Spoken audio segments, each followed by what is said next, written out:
porque Él ha sido bueno, su misericordia nos han acompañado cada día y también su Espíritu Santo se manifiesta cuando cantamos y adoramos. Amén, iglesia.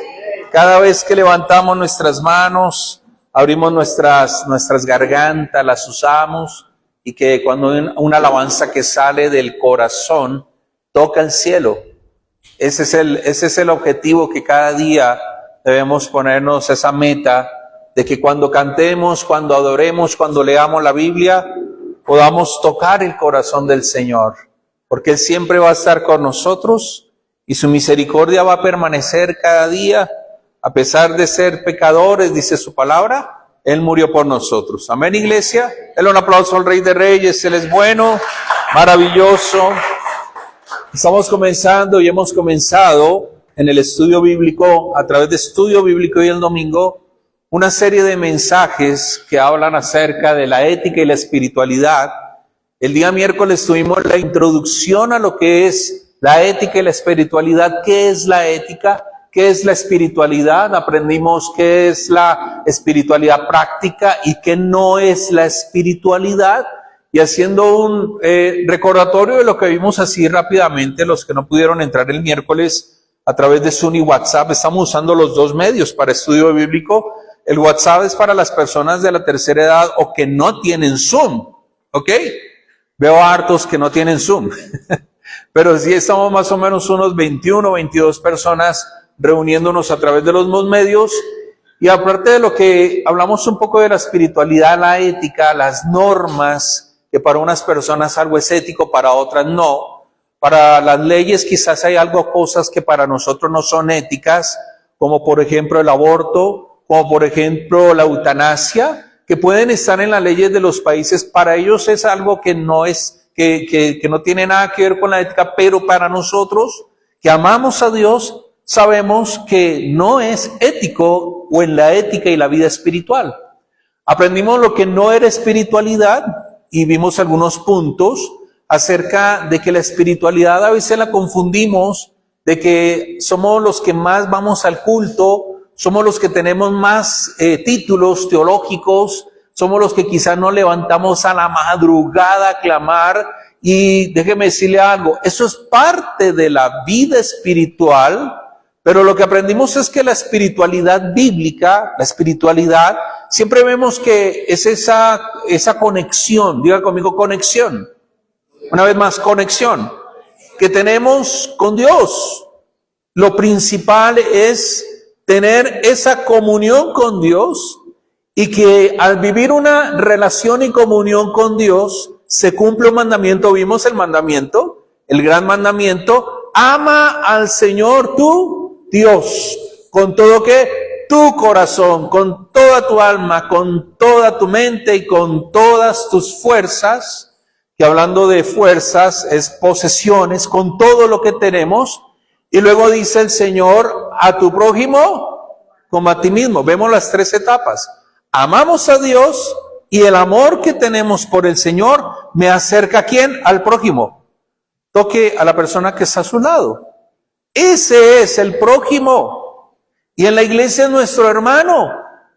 Y cuando aprendemos a amar a Dios, amamos al prójimo, también esa es una muestra de que tenemos amor propio.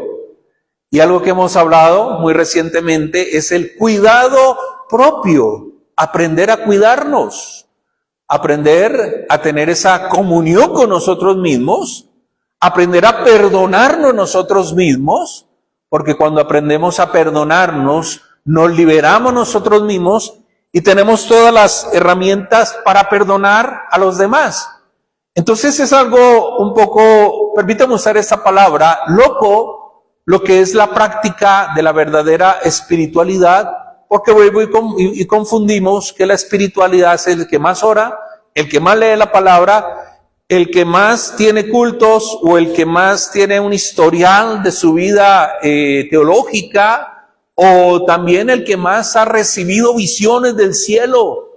Y Dios me dijo, y muchas cosas, pensamos que eso es una persona espiritual. Vuelvo y repito, podemos vivir con todo esto, pero lo que nos hace espirituales es lo que Jesús hizo. Amar a la gente. ¿Cuántos dicen amén? Amar a la gente. El Espíritu me lleva a conectarme, a encarnarme en los demás. Precisamente hoy comenzamos a estudiar y a profundizar las bienaventuranzas.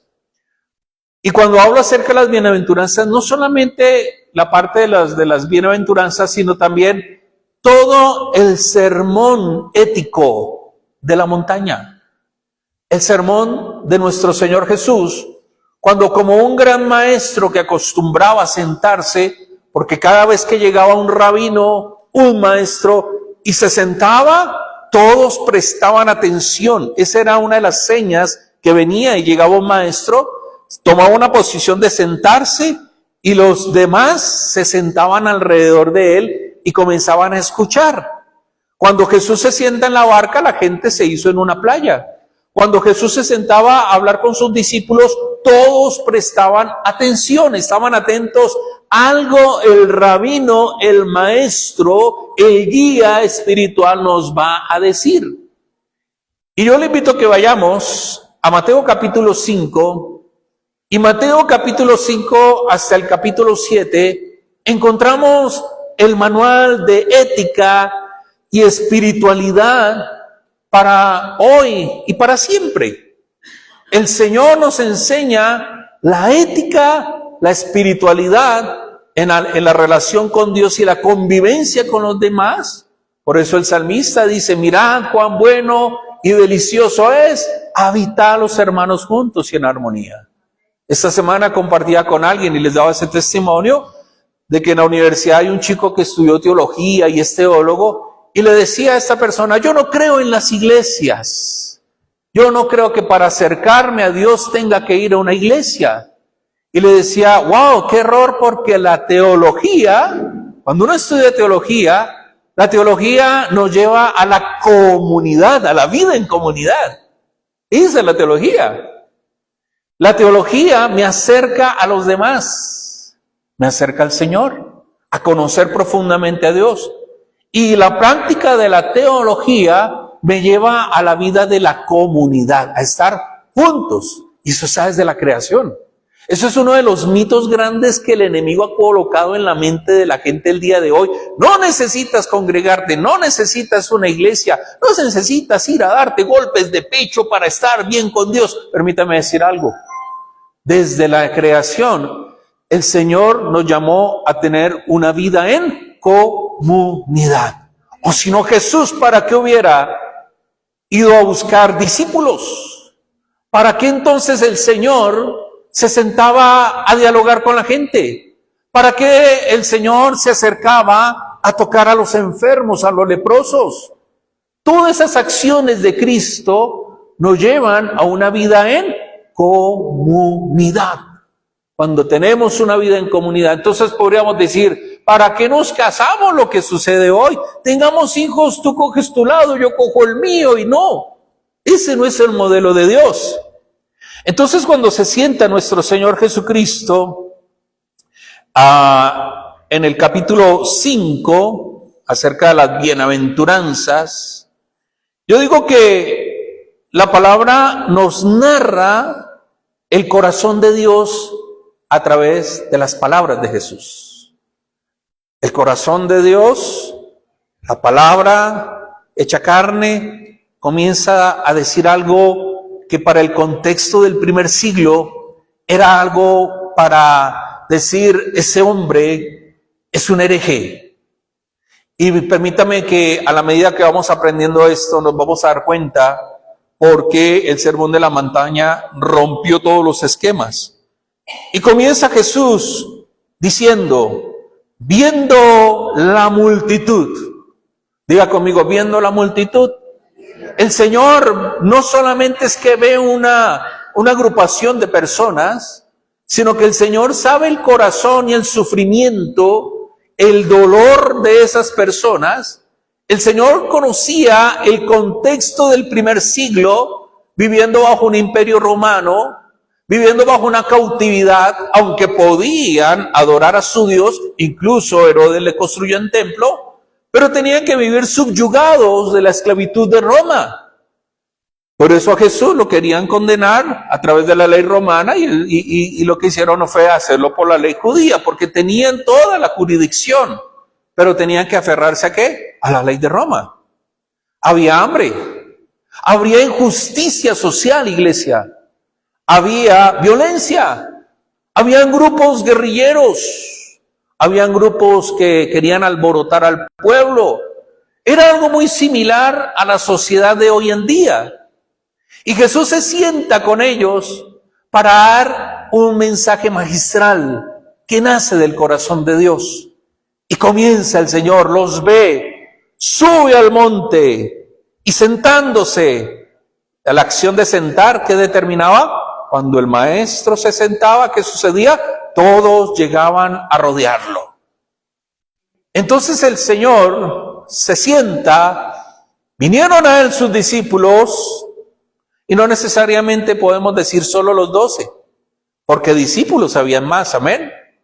Y dice la palabra, y abriendo su boca, Dios abre sus labios. El maestro para ellos abrió su boca para decir algo importante, algo que en la mente de aquellas personas y discípulos no estaba, ni siquiera decían, ¿qué nos irá a decir? Sino solo estaban a la expectativa, como ustedes están ahora, viéndome abrir mis labios para predicar a la iglesia. Y abre su boca, les enseñaba diciendo, ¿qué hacía el Señor? Diga conmigo, enseñar. No es lo mismo que dice la Gran Comisión, hagan discípulos, vayan y hagan discípulos, bautícelos en el nombre de Él, Padre, del Hijo y del Espíritu Santo, enseñándoles a que guarden todas estas cosas.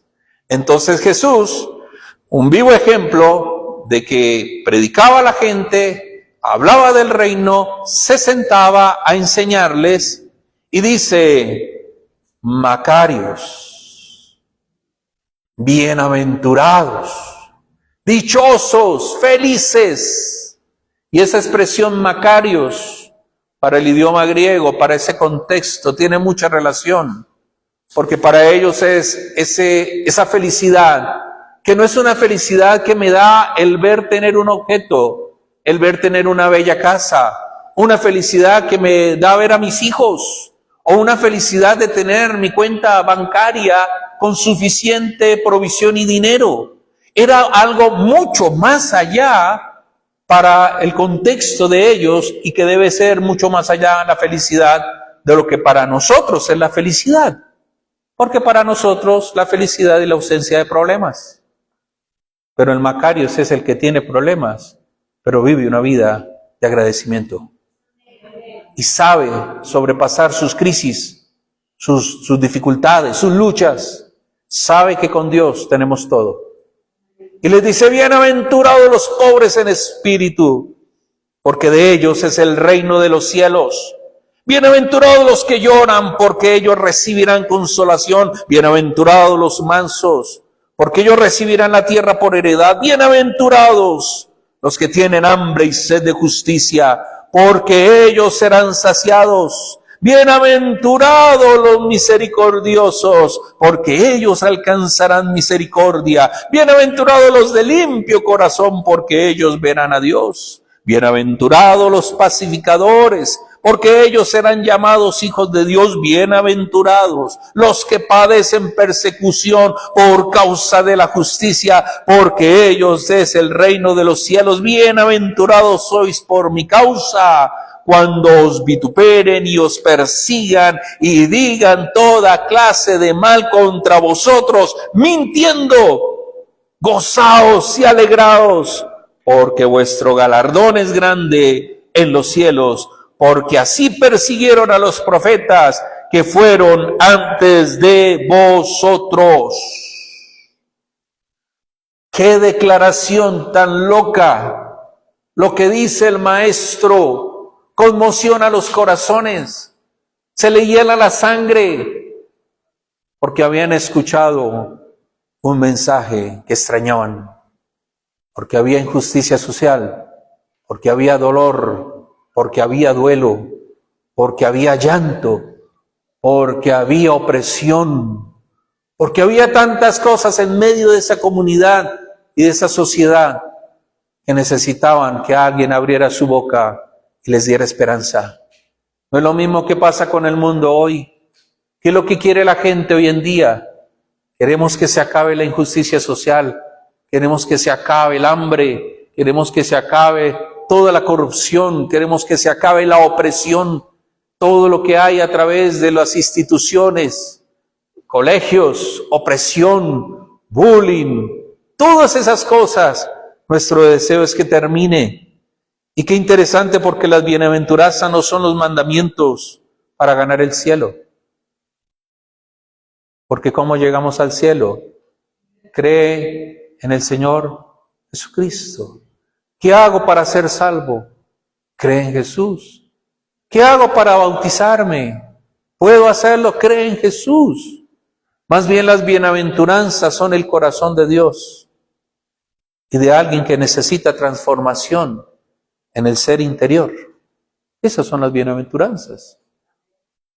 Es de alguien que tiene hambre, que tiene necesidad, que quiere decir ya basta, ya no quiero esta vida, ya no quiero vivir como estoy viviendo hoy en día.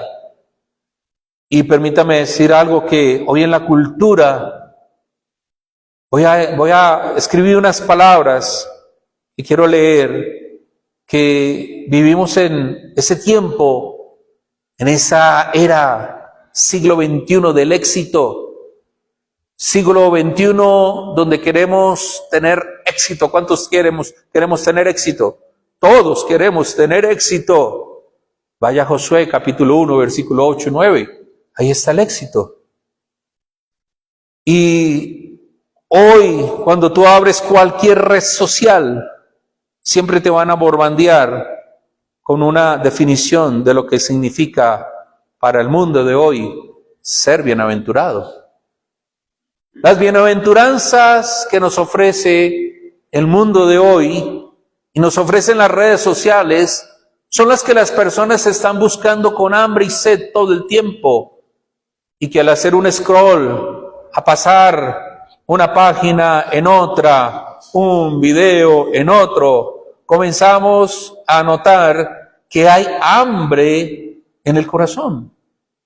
Hay algo en el ser que te inclina a buscar una esperanza, un mensaje, un versículo, algo que te llene en la vida. Pero podríamos decir que hoy el mundo dice: dichosos los que tienen una cuenta bancaria de 6 cifras y son exitosos en sus negocios sin mover un dedo.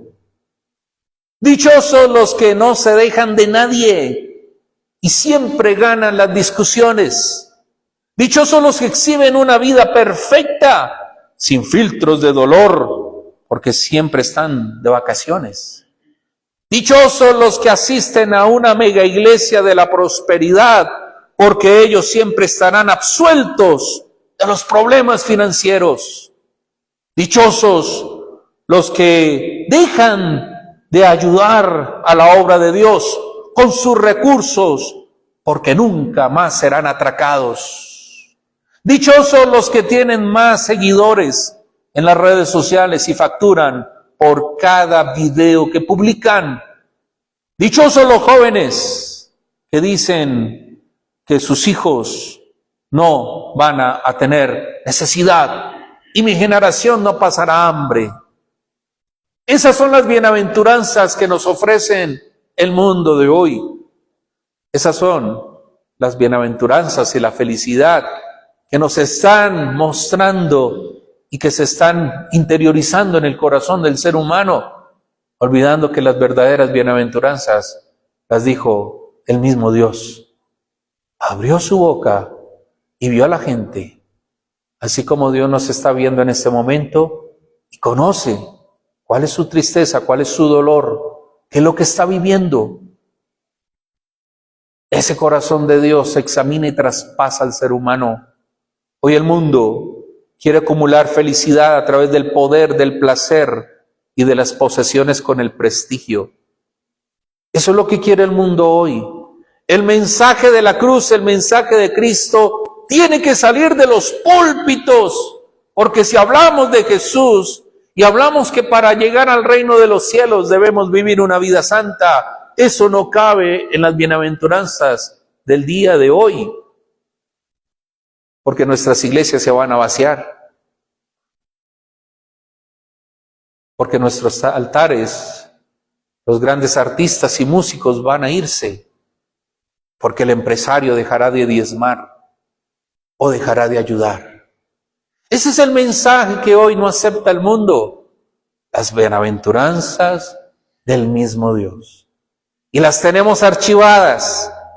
No nos han enseñado que para vivir hay que, mis hermanos, nos dicen, tienes que ser duro, que tienes que ser autosuficiente, tienes que ser fuerte, eres un guerrero, eres una guerrera de Dios. Hoy nos dicen, somos la iglesia empoderada del siglo XXI. Hoy es un día de empoderamiento, hoy es un día de gloria, hoy es el día de tu visitación, iglesia. Ese es el mensaje que hoy nos está vendiendo el mundo, que se ha mezclado con la iglesia y la fe, dejando a un lado las palabras locas de nuestro Señor Jesucristo. Eres un victorioso, eres un guerrero de Dios. Ese es el tiempo de la gloria para tu vida. En menos de un mes obtendrás el deseo de tu corazón e irás a las naciones. Esas son las bienaventuranzas que queremos escuchar en las iglesias. Eres bendecido y en pocos días vendrá sobre ti un manto de prosperidad. Como hoy en día la secularización se ha metido tanto en el corazón del ser humano que hemos dejado de leer la Biblia. Hemos dejado de sentarnos a los pies del Maestro y decirle, Señor, ¿qué quieres que yo haga? Como lo hizo Pablo. Le reclamamos a Dios porque no tenemos, porque no hay, porque no puedo prosperar como otros, pero nunca nos dedicamos a sentarnos a los pies del Maestro. Cerrar nuestros ojos, callar las voces del mundo y escuchar su voz, porque Dios sigue hablando, iglesia. Dios sigue hablando, pero como hay tanta información en nuestra mente y en nuestro corazón que quiere buscar el antídoto para la opresión, nuestras voces hablan mucho más y callamos con nuestros pensamientos la verdadera voz de Dios. Ética y espiritualidad. ¿Cómo es posible que Jesús llame dichosos y bienaventurados al que llora? Pastor, que eso es una locura. Si solo vivo sufriendo, ¿cómo es posible que el Señor llame bienaventurado, dichoso, Macario al que es perseguido y muere por seguir a Cristo? ¿Cómo es posible que Dios llama bienaventurado a un humilde? ¿Al que es sencillo? ¿Cómo es posible que el Señor llame bienaventurado a los pacificadores si tenemos que levantarnos en las armas y tenemos que ganar el poder de un país y oprimir a la gente? ¿Cómo es posible? Por eso se ha callado la voz de Cristo en nuestros altares, en nuestros púlpitos. Hemos cerrado la voz del Señor. Le hemos dicho, no tienes que decir nada, porque no es tu negocio, no es tu business, es mi negocio. Tú no cabes aquí, Señor. Por eso incomodó el primer siglo. Por eso incomodó a los opresores, a la injusticia religiosa. Los incomodó. Incomodó a aquellos que oprimían con reglas y leyes. Tienes que cumplir. tienes que hacer esto, con esto, más esto. Aquellos que daban fórmulas mágicas, pero el mensaje de Cristo totalmente es muy diferente a lo que hoy en día se predica. Hoy vemos que el ser bienaventurados es atender el verdadero sentido de la vida y la fe. Para entender el impacto de este mensaje, vamos al primer siglo, iglesia. Hay un gran escenario, todo un escenario. ¿Y cuál era ese escenario? Donde Mateo muestra un señor que se sienta, un hombre humilde, y para la mente judía que leía el Evangelio, este era un eco de conspiración.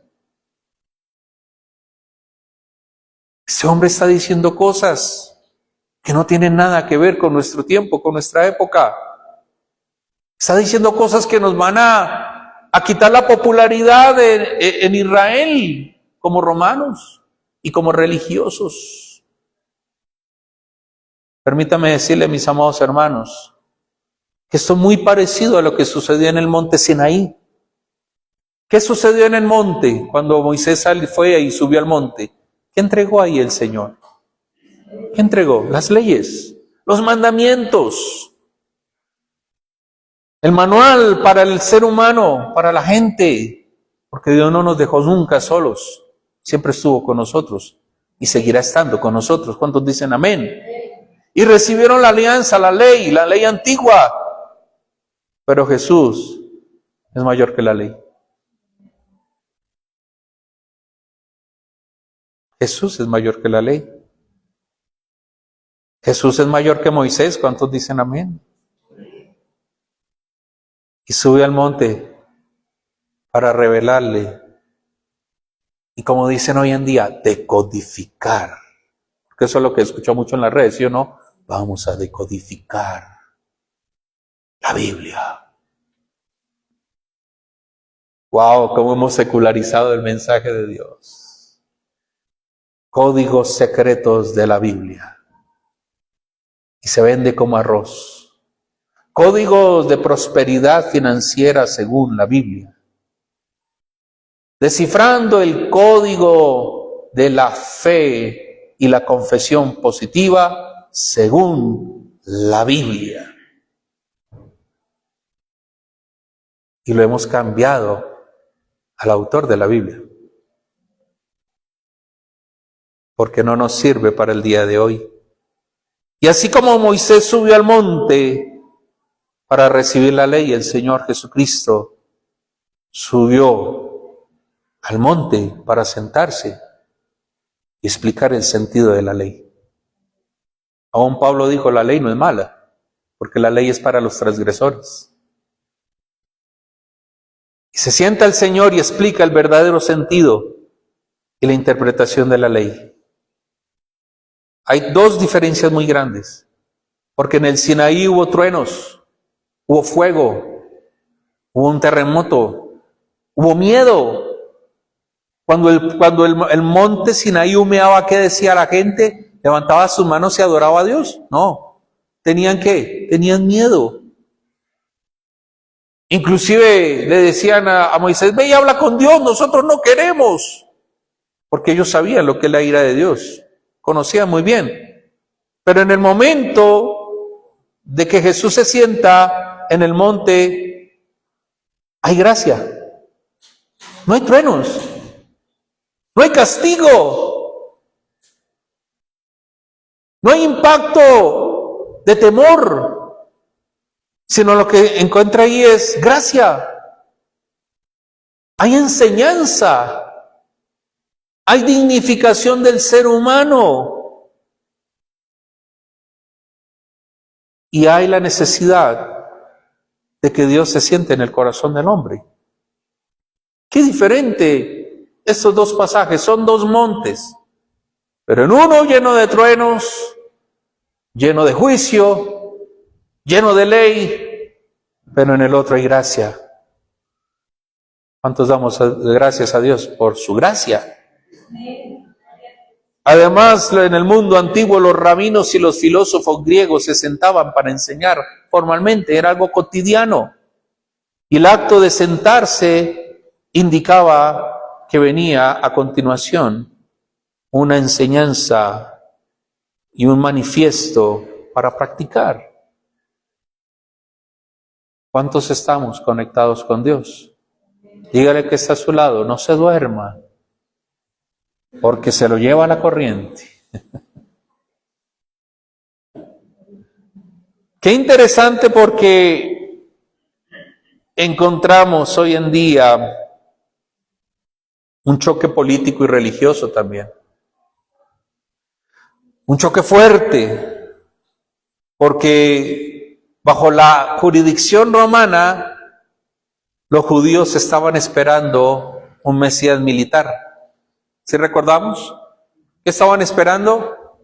Un Mesías militar.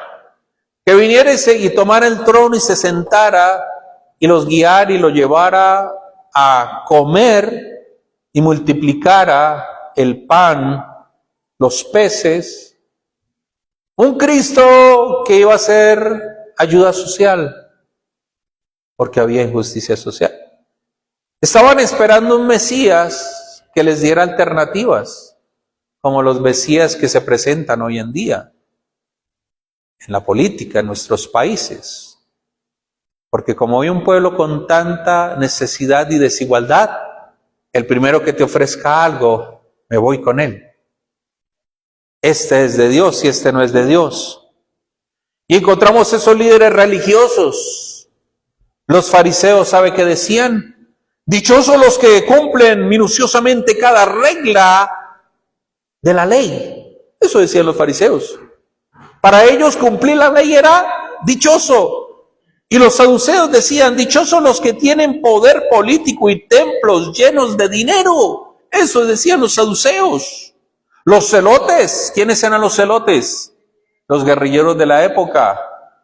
Decían, dichosos los que toman la espada contra el opresor. Y eso vive en nuestros países. Cualquier parecido con la realidad, dicen que es pura coincidencia. No es lo que sucede hoy en nuestros países con los religiosos fariseos, con los religiosos saduceos y los celotes que están en las selvas, en los lugares urbanos, y vienen a decir, tenemos que sacar a espada al opresor y bajarlo de ese trono, porque está persiguiendo a los delincuentes y haciendo esto y tal. Eso es injusticia. No maten a las personas que no sé qué, que tal, porque también tienen familia. Y mira la guerra social que se encuentra hoy en nuestras naciones latinoamericanas. Y todo lo que se avecina, porque aún el Señor dijo, vendrán cosas peores. Vamos a dividir el sermón de la montaña. Tenemos abiertas las Biblias. 3 cosas del sermón del monte. Vamos a encontrar, cuando hablé el día miércoles de ética, ¿sí recordamos la regla del mandamiento? ¿Cuál es?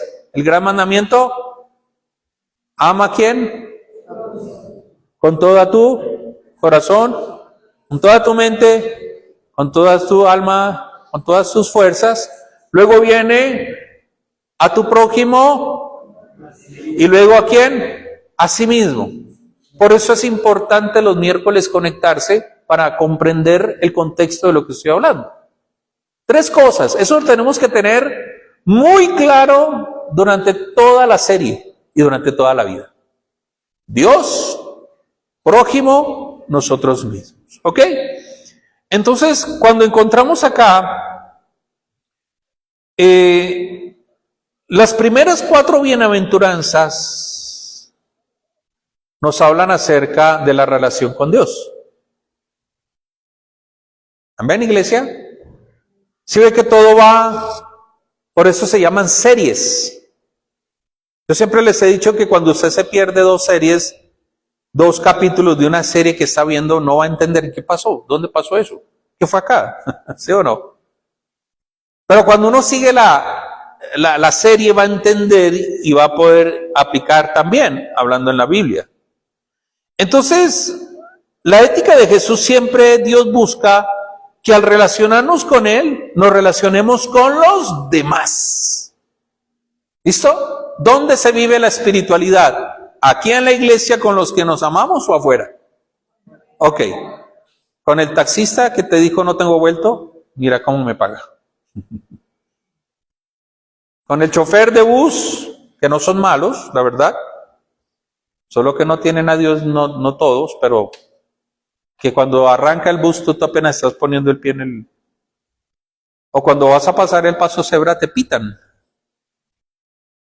O cuando el vecino saca la basura y el perro te llenó la vereda de basura. Ahí se vive la verdadera espiritualidad. Cuando llegas a la casa de tus familiares y tu tío, tu prima, tu hermano que siempre forma problema, ahí es donde se vive la verdadera espiritualidad. Y si no hay es porque tú eres el problema. Entonces, iglesia, lo primero habla acerca de nosotros, ¿hacia quién? Un vaciamiento que tenemos que tener con Dios. Pobres en espíritu. El versículo 3 dice, bienaventurados los pobres en espíritu. Y permítame decir que no se refiere a una pobreza material. Por eso está diciendo pobres en espíritu. ¿Quiénes son esos pobres en espíritu? Con los que Dios quiere hablar urgentemente y los que quiere atender urgentemente. A los que Dios quiere traer alivio, a los que quiere sanar y a decirles que no sigan teniendo una baja autoestima, porque eso es amor a sí mismo. ¿Cuántos dicen amén? Es aquel que reconoce su bancarrota espiritual, el que reconoce que necesita a Dios, que reconoce que necesita ayuda de Dios. Ese es el pobre en espíritu, el que sabe en su corazón que necesita una alternativa de vida diferente, pero buscando ¿a quién? Al Creador, volviendo a Dios. Porque el hombre hoy se ha apartado de Dios. Y si volvemos a Dios, ¿cuántos corazones se van a sanar? Cuando Dios está en la iglesia hay corazones sanos. Y usted puede decir, pero no tengo un corazón sano, pero yo le voy a decir, mi hermano, el Señor quiere sanar su corazón. Y para sanar nuestro corazón solo hay que desear que sea sanado y decirle, Señor, si quieres, sáname. Dijo un hombre, ¿se acuerda? 38 años. No tengo a nadie que me meta. ¿Quieres ser sano? Todo el tiempo Dios nos está diciendo, ¿quieren ser sanos? No tengo tiempo ahorita. Tengo que tomarme mi pastilla, tengo que tomarme esto, mi tratamiento. Ayer veía un estudio que hicieron de una universidad. ¡Qué impresionante, iglesia! El placebo lo están tomando como medicina alternativa para sanar enfermedades. Lo están usando hoy en día muchos médicos. Han hecho estudios y yo les contaba un testimonio que les daba una mujer en Colombia, que con un doctor le ayudamos con placebo. Pero usted le está dando a través de eso una información a su cerebro y su cerebro se activa para sanar su cuerpo, porque la medicina está en nosotros. Porque Dios es tan perfecto. ¿Qué sana nuestras emociones? Depende de quién está para que se sanen nuestras emociones. ¿De quién? ¿Del psicólogo? Con todo el respeto de mi esposa, porque ella habla de Dios. Y muchos pacientes se han entregado a Dios y ha sido la mejor medicina para su alma. ¿Está en la pastilla que te da el psiquiatra? No. Porque te vuelves dependiente para ser bienaventurado. Pero cuando entendemos que fuimos creados por Dios, Necesitamos regresar a Dios. Hablamos tanto de iglesias saludables, pero ni siquiera la misma iglesia quiere volver a Dios. Quiere llenar sus agendas, sus actividades, sus retiros, sus campañas. ¿Cómo puedo cubrir este monto de dinero? ¿Cómo podemos llegar a más gente? Demos un taller de iglesia saludable. Pero la iglesia saludable está cuando aprendemos a relacionarnos con Dios y aceptar como pobres en espíritu. Necesitamos volver a Él. Necesitamos a Jesús. Necesitamos que Él nos diga, eres perdonado.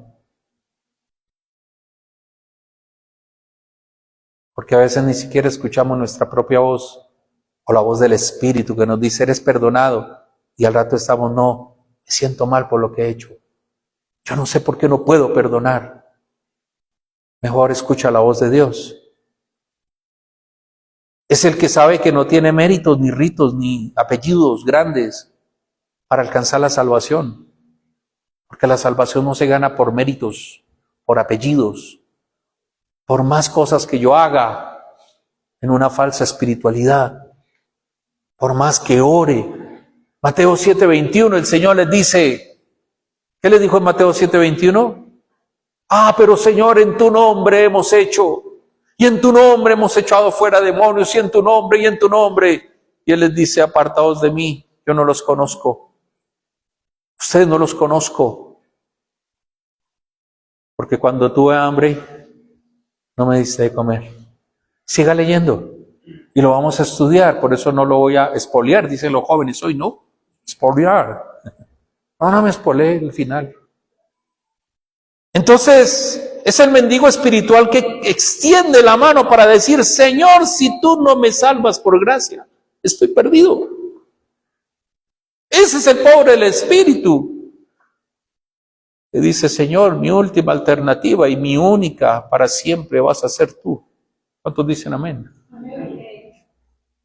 Y que están en medio de una crisis y doblan rodillas y se tienden allá y a llorar con el alma y a gemir con el alma delante del Maestro.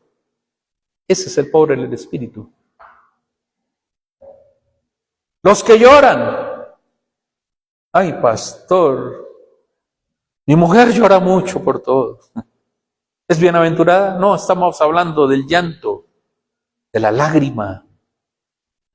Aquí el Maestro nos está hablando, no es el que tiene un lamento quejumbroso.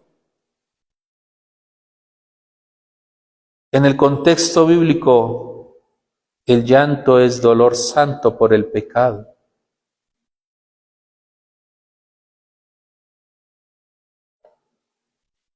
Esos son los que Dios mira con buenos ojos.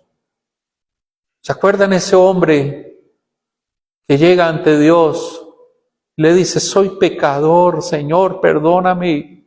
Y llega un fariseo y se para y dice, gracias por hacerme bueno. Gracias porque sé la ley. Estoy diciendo cosas, ¿no?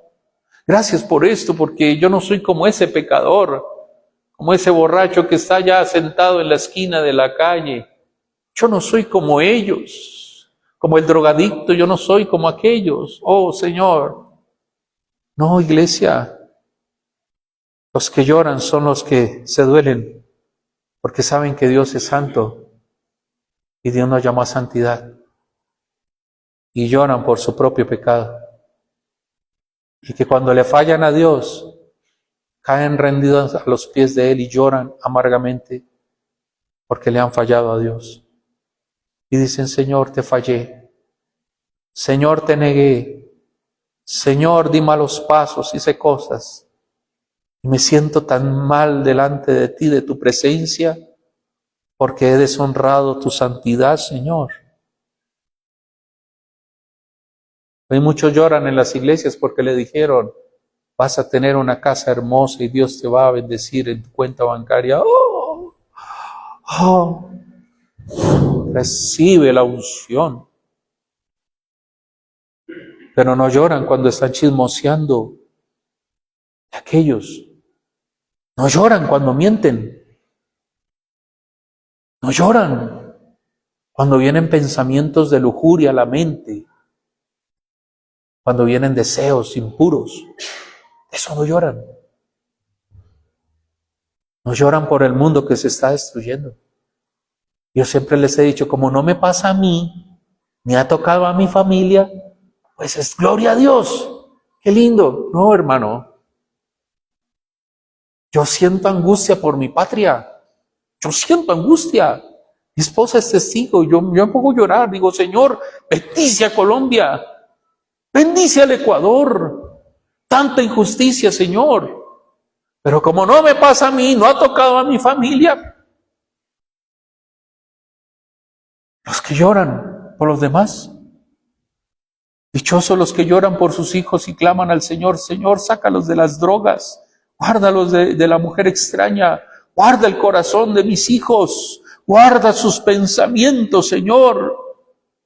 Esos son dichosos. Es llorar de ver la injusticia, es llorar de ver la ruptura de matrimonios, es llorar ver la maldad, todo esto son aquellos que son dichosos. Y hay una promesa. Dios mismo se convierte en su consolador a través del Espíritu Santo.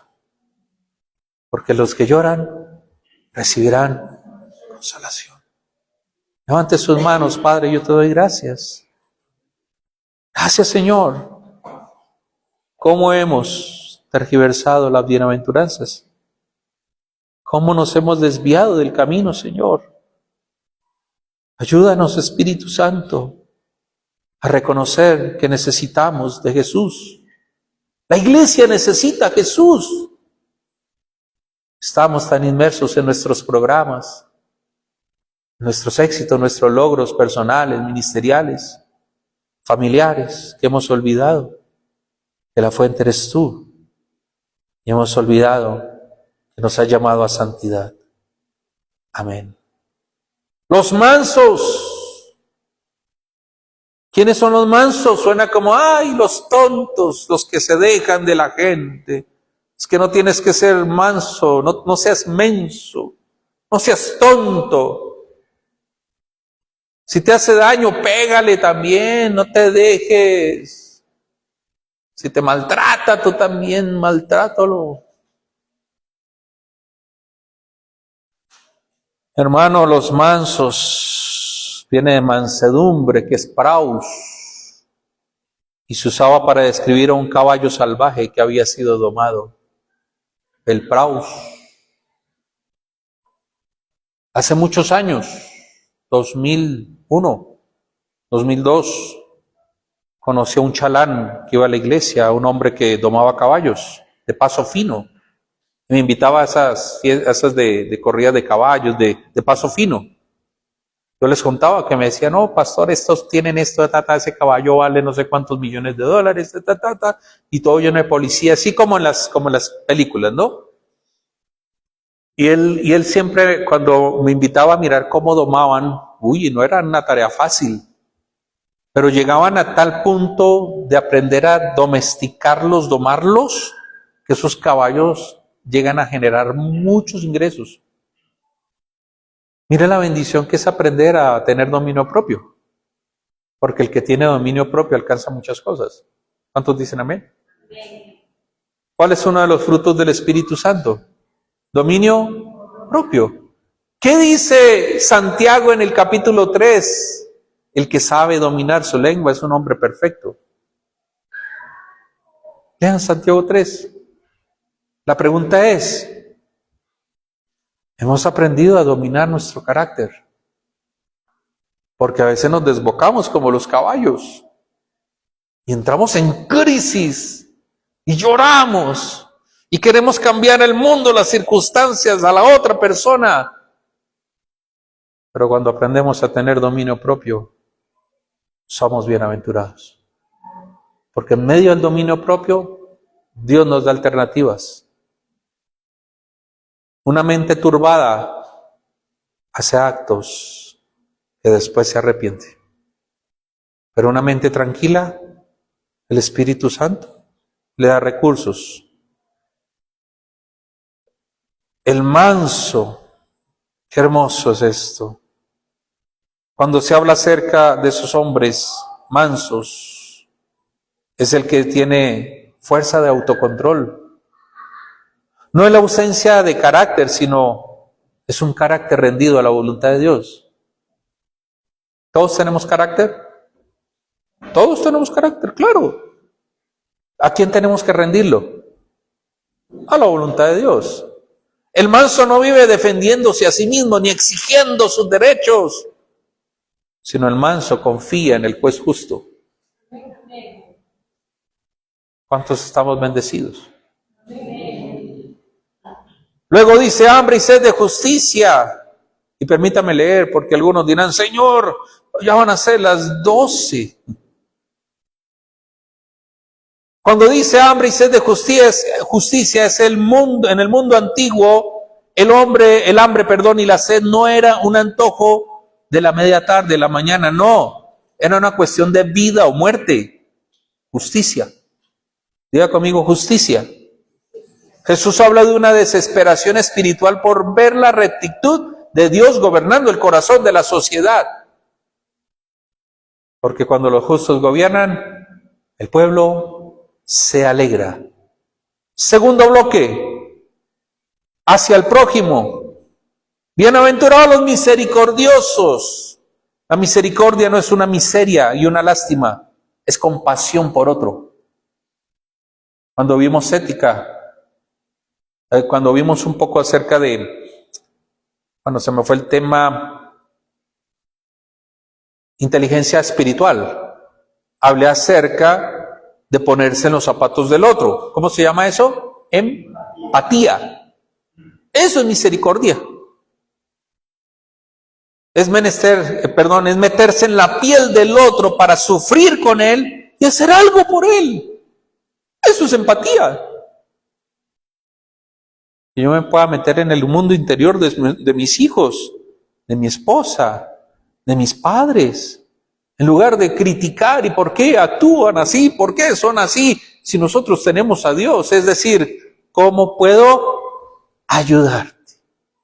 Y como está en el caos, parece en el caballo desbocado. No me ayudes, tú no sabes, tú no sé qué. Pero ¿sabe qué hacer? Que tiene empatía. Dobla las rodillas y le pide, Señor, dame sabiduría. Dame tu sabiduría para llegar al corazón de esa persona.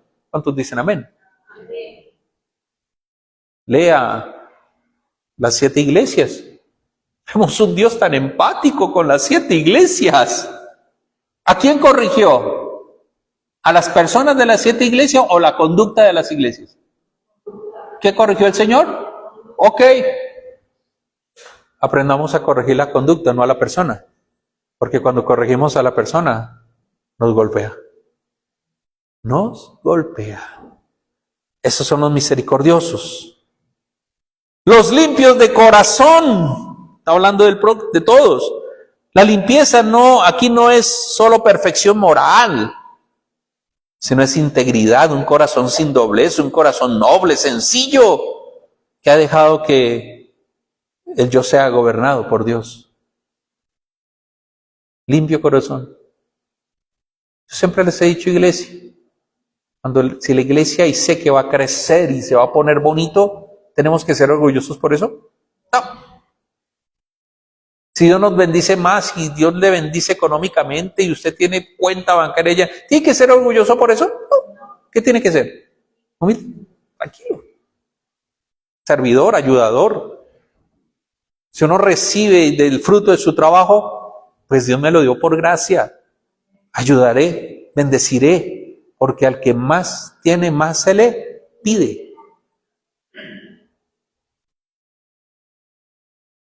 Los fariseos se lavaban las manos exteriormente, porque pensaban que era tener un corazón limpio. Es que sus discípulos no se lavan las manos. ¿Sí recuerdan ese pasaje? ¿Y qué les dijo el maestro?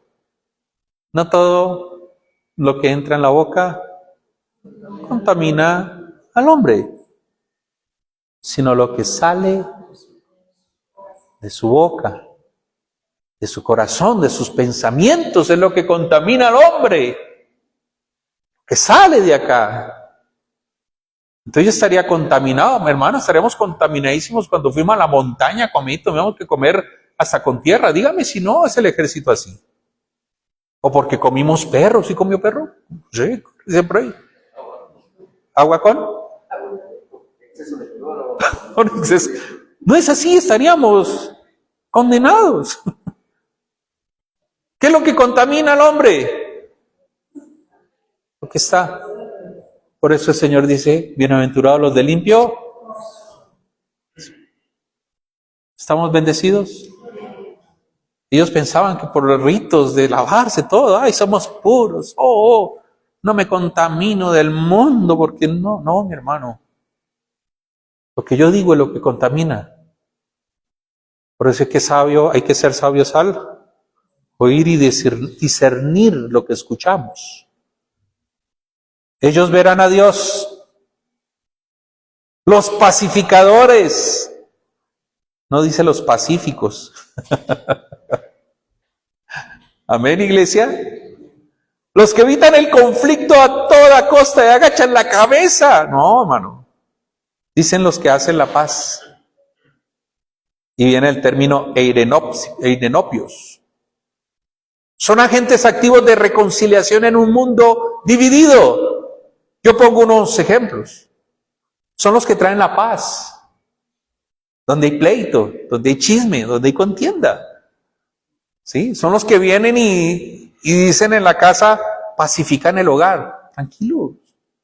¿Por qué se desgasta peleando? No te metas en mi vida. Pero una parábola blanda aplaca. Son los que pacifican la familia extendida y no buscan encender más el conflicto. Vaya, reúna toda su familia extendida por una herencia a ver qué sucede. Porque yo, en el nombre de Jesús, me llegará mi herencia. Porque Dios está conmigo, aleluya. No, ¿qué haría un pacificador? Guarda la calma. Piensa mejor y el Espíritu Santo le da soluciones. Pacifican el cuerpo de Cristo cerrando sus oídos al chisme, la contienda, el odio. ¿Qué hace un pacificador? Hermano, no hable mal de esa persona. Vamos a orar. Algo está viviendo, algo le está pasando. ¿Cuántos dicen amén? Los pacificadores reflejan el carácter del Padre y son llamados hijos de Dios. Cuando vio que llegó Jesús a pelear con todo el mundo, solo una vez, cuando estaban vendiendo cosas fuera del templo y haciendo un negocio del templo, eso le enojó al Señor. ¿Amén o no amén? Los perseguidos por causa de la justicia, por causa de Cristo. ¿A cuánto nos han perseguido por causa de Cristo? ¿A cuánto nos han cerrado puertas por causa de Cristo? ¿Te acuerdas, mi amor? En Tena. Le ofrecen un trabajo, mi esposa ya trabajaba en la fiscalía, era perito, y le ofrecen en un colegio de monjas, ¿no? Era en pleno centro del Tena. Y yo le digo, voy contigo, y nos vamos allá. Y la madre superiora, linda, bonita, blanquita esas manos. ¿Cómo está? Bien, su hoja de vida, no, excelente. ¿Qué hacen ustedes? Somos pastores. Ay, no. Ay, no. Esa mujer se le erizó la piel, le dio cosquillas en el estómago, todo, se puso terrible. Deje esa religión y venga a trabajar. Y yo me paro y le digo, ¿por qué usted no deja sus hábitos? Yo le dije eso, ¿sí o no, amor? Me paré fuerte. Entonces deje usted los hábitos. Y le cerramos la puerta.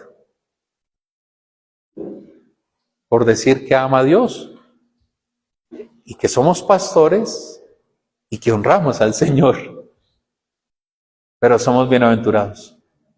¿Cuántos dicen amén? Si vives las 7 características que hemos aprendido, el mundo no nos va a aplaudir. La misma iglesia no nos va a aplaudir. Quizás nuestros superiores no nos van a aplaudir. pero vivamos las verdaderas bienaventuranzas del Señor.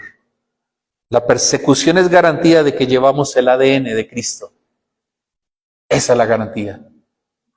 Que no te persigan porque eres un cristiano chismoso, odiador. Eso lo dice Pedro. No. Te van a perseguir porque tienes tus principios bien puestos. ¿Cuántos dicen amén? Y porque no votamos o elegimos a aquellos que aplauden la muerte, el aborto, la promiscuidad. No lo aplaudimos. La violencia, no lo aplaudimos. Porque Dios nos llamó a ser justos y mansos. Y recibiremos persecución. Porque nuestro galardón no es terrenal, sino es celestial. Vivamos las bienaventuranzas. Es todo un paquete completo. ¿Usted quiere volver a leerlas? Léalas en su casa. Parte por parte, diga: el Espíritu Santo complementa la enseñanza que he escuchado en la iglesia. Espíritu Santo, enséñame. Espíritu Santo, direccióname. Y no dejemos de seguir confiando en nuestras estrategias humanas. Vivamos las estrategias del Señor. Padre, te damos gracias. Eric, ¿me puedes acompañar acá en el piano, por favor? Gracias, Padre bueno. Toda la gloria y la honra es para ti. Señor, necesitamos urgentemente volver al verdadero sentido de la ética y la espiritualidad. Debemos, Señor, dejar de confiar en nuestras estrategias humanas y en la elocuencia de nuestro liderazgo o en la belleza de nuestros templos y volver a postrarnos como aquellos pobres en espíritu, sabiendo que necesitamos a Jesús. Sé que hablamos de iglesias sanas, pero una iglesia sana es la que vive las bienaventuranzas. No necesariamente una iglesia sana es la que crece en miles o se multiplica y se reproduce. Una iglesia sana es la que vive los principios del reino. Una familia sana es la que se humilla ante Dios, que aprende a ser pacificador. Una familia sana es la que busca el altar. Una familia sana es la que necesitamos. Pastor, ¿cómo puedo tener una familia sana? Está en nosotros como adultos. Está en ese convenio espiritual con nuestra pareja. Y Señor y Dios, si hemos cometido errores en la crianza de nuestros hijos, si hemos cometido errores en la guía de nuestras familias, y quizás hoy en día, Señor, hay división en el hogar, enséñanos a practicar las bienaventuranzas. Sé que no va a ser algo fácil porque hemos aprendido, iglesia, a vivir bajo costumbres y hábitos. Pero hoy vamos a decirle, Señor, que se rompa ese hábito. Ama al Señor tu Dios con todo tu corazón, con toda tu alma, con toda tu mente, con todas tus fuerzas o posesiones. Ama a tu prójimo, ama a tu familia, ama al vecino, ama a aquel que se ha equivocado en el camino, ama al que te ha hecho daño, ama al que te ultrajó, ama al que te persigue. Señor, pero eso no cabe en nuestros púlpitos. Y quizás el Señor diría, lo siento, es el corazón mío y la voluntad mía para la iglesia. Señor, qué hermosa palabra el día de hoy. Gracias por esta nueva serie de ética y espiritualidad. Necesitamos, Señor, hacer tantos cambios internos, no tanto lo físico, sino lo interno, lo que hay en nuestro corazón como iglesia, como familias, como hogar, como padres, como hijos. Aún cuando estamos grandes, recuerde que tenemos padres también. Y como dice la palabra, honra a padre y madre. Y si te equivocaste en el camino como padre, como madre, y tus hijos ya casados, ya con una familia, no se quieren ni acercar a ti, es el tiempo de decir, Señor, permíteme acercarme a ellos. Ama al Señor tu Dios con todo tu corazón, con toda tu mente, con todas tus fuerzas, a tu prójimo, a tus hijos, a tu familia, a tus hermanos. Ámalos. No es una alternativa, es la mejor opción, iglesia. Si tienes que arreglar algo con alguien esta semana, hazlo ya, el día de hoy, si es necesario. Si te equivocaste como papá, como mamá, si nos equivocamos en algo, acerquémonos como mansos, como aquellos que viven la mansedumbre. Si tenemos conflictos entre nuestros hermanos del hogar, de la casa, con un hermano, una hermana, una tía, algo, acércate. Pídele al Espíritu Santo que te dé las palabras correctas, pero haz tu parte. Es tu parte. Si te has sentido perseguido por causa de Jesús y te sientes rechazado de tus hermanos, familia, esposo o esposa, dile, Señor, gloria a ti y enséñame a vivir las bienaventuranzas para que mi familia, mi esposa o esposo se acerque a tus pies y que no nos vean a nosotros, porque a veces, iglesia, nos desbocamos como aquellos caballos. Pero hoy, Espíritu Santo, pon freno y rendimos nuestra voluntad a tus pies. Te damos gracias, Señor, porque sabemos que en la quietud, en la tranquilidad, ahí se mueve tu espíritu. Y sé que estás tocando cada espíritu, Señor, cada corazón. Y que Dios, Padre, enséñanos a llorar por nuestros pecados. Te damos gracias. Qué linda canción. Cantémosla, cantémosla, cantémosla. Súbele el volumen y vamos a adorar a nuestro Señor. Mi corazón, dígalo, entona la canción. Cuán grande es Él, cuán grande es Él. Dígale al Rey. Mi corazón entona la canción. Cuán grande es Él. Diga la iglesia. Cuán grande es Él. Señor mi Dios, al contemplar los cielos y el firmamento y las estrellas. Señor, siga cantando. Se la sabe. En los torrentes buenos y la el sol es su cenit. Mi corazón entona la canción. Dígale al Rey. Cuán grande es Él, cuán grande es Él. Mi corazón entona la canción. Cuán grande es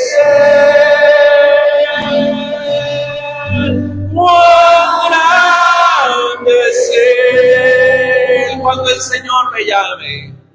Cuando el Señor me llame a su presencia, al dulce hogar, al cielo de esplendor, le adoraré, cantando, díganos. Sí, Señor, de su poder y su infinito amor. Cántele con el alma. Mi corazón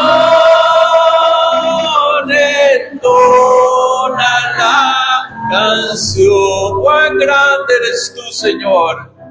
Cuán grande sí. Cuán grande es Él. Adórele, adórele. Mi corazón entona la canción. Sí, Señor. Cuán grande es Él. Cuán grande es Él.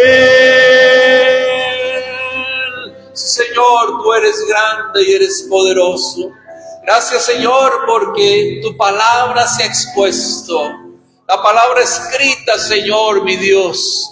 Aquellos, Señor, que somos bienaventurados, nos acercamos a ti. Enséñanos a vivir día tras día esas bienaventuranzas, a practicarlas, hacerlas, Señor, y mostrar, Dios Padre eterno, que la verdadera espiritualidad es aquella comunión con Dios que nos acerca al prójimo y que nos enseña a cuidarnos a nosotros mismos.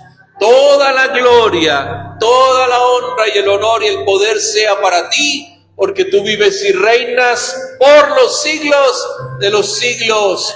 Amén y amén. Un aplauso al Rey de Reyes. Iglesia, que el Señor bendiga sus vidas.